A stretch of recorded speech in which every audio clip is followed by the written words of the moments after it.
Hi guys, in this episode we're going to be taking a look around the Simucube Tahko GT-21. No, this wasn't named after delicious Mexican food, but instead is Finnish for grindstone. This wheel being a solid workhorse for our rig. We'll see if that is true later on. The wheel was released a few years back, but is now at a lower price point, so is a tempting offering, especially when on sale. So is it still worth picking up? Let's find out, shall we?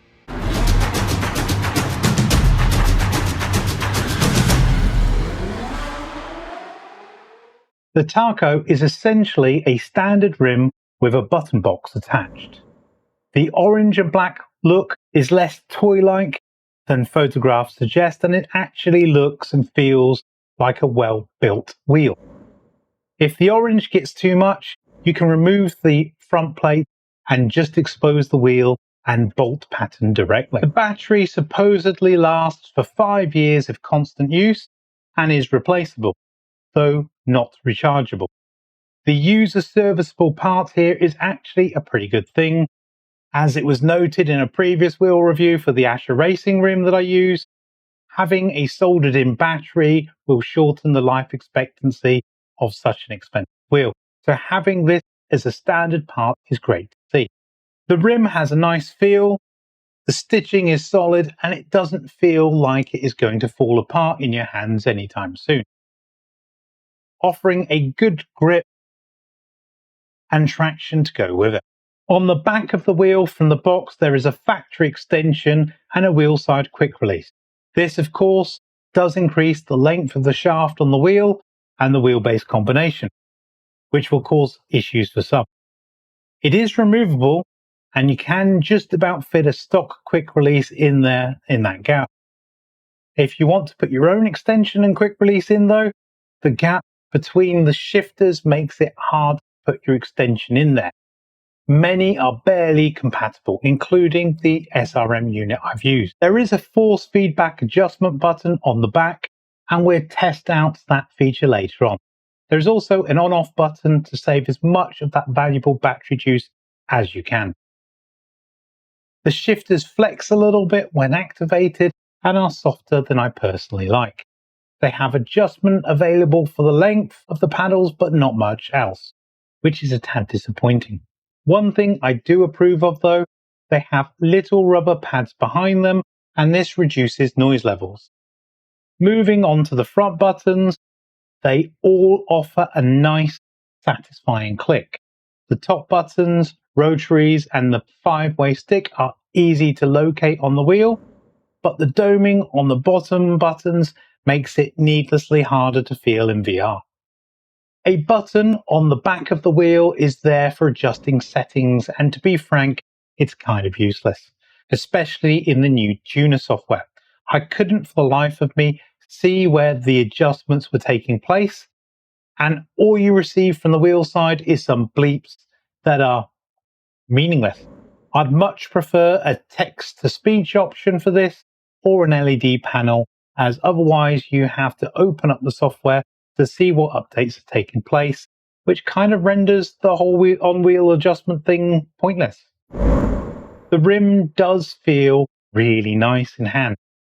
I use gloves for my wheels to help preserve them and protect them from hand sweat. In this situation, the wheel performs really well. I find myself using my AO-log shifter rather than the flappy paddles of the Tahko because they're okay, they're just not quite as strong as I would like, and that hinders feedback that I'm receiving from whether I've engaged a gear. I'm getting used to the button positions now, but found them a little clumsy to find, especially the ones at the bottom of the rim. This limits me to using these for slower controls such as exiting the car, resetting VR position, and launch control. The all-important price is an interesting subject for this wheel, and perhaps allows us to overlook some of the shortcomings if we can have it for a decent price. I picked up this rim from Track Racer for $600. This is about the same price point as the Fanatic Monte Carlo Rally rim, which for a Simucube wireless wheel is actually very competitive. The black edition tends not to see the same discount, so save yourself those pennies, get the orange one, and remove the front panel from the rim if it upsets you that much. The lowest price point I've seen as a part of a bundle is with a Simucube wheelbase, when the rim can be had for 550 notes. This from a wheel that was about 800 when it was first launched, so that is a pretty decent saving to be had. What about the competition? This is where things start to fall a little down for the Tahko.